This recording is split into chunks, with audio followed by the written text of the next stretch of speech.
नमस्कार मित्रांनो, काल झालेल्या जिल्हा परिषद निवडणुकीमध्ये महाराष्ट्रामधील संभाजीनगर जिल्ह्यामधील शिवसेना पुरस्कृत उमेदवार, शिवसेनेचे अधिकृत उमेदवार मंगेश भाऊ साबळे यांना तिकीट दिलं गेलं होतं.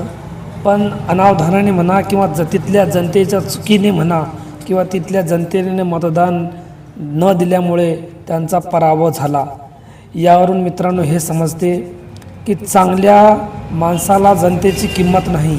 जे जनतेला लुटतात, जे जनतेला फेकाफेकी करतात, जनतेला फक्त बहकावा देतात की तुमच्यासाठी आम्ही 15 लाख आणू, तुमच्या अकाउंटमध्ये आम्ही 15 लाख टाकू, असे करून महागाई वाढवणारे, गॅस सिलेंडर हे सगळ्यांचे आणि शेतकऱ्यांच्या मनाला भाव कमी देणारे असे नेते महाराष्ट्रातील जनतेला पाहिजे होते. म्हणून महाराष्ट्रातील सरपंच संभाजीनगरमधील एका गावचे सरपंच असलेले आणि सरपंच पदावर असताना त्यांनी जे कार्य केलं याची दखल पूर्ण देशाने घेतलेली आहे. प्रत्येक न्यूज चॅनलमध्ये त्यांचं नाव आलेलं होतं. तरी पण त्यांची इतकी ख्याती प्रसिद्धी असूनसुद्धा ते काल पराभूत झाले निवडणुकीमध्ये जिल्हा परिषदेच्या.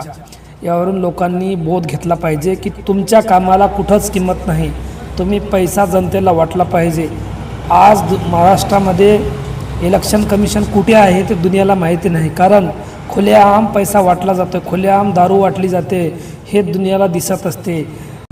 सोलापूर जिल्ह्यामध्ये मोहोळ येथे ढाब्यावर EVM मशीन सापडल्या.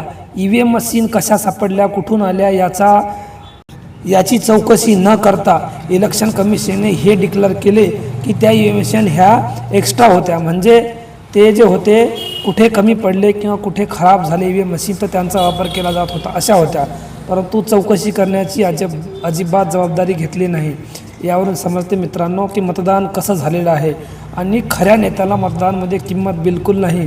त्यामुळे महाराष्ट्रातील मतदान बंधू भगिनींनी सुधारले पाहिजे आणि जे कामाचा नेता आहे, जे आपल्या एका हाकेला येईल, आपल्या हाकेला कामाचा येईल, आपल्या हाकेला धावून येईल अशा माणसाला निवडून दिलं पाहिजे.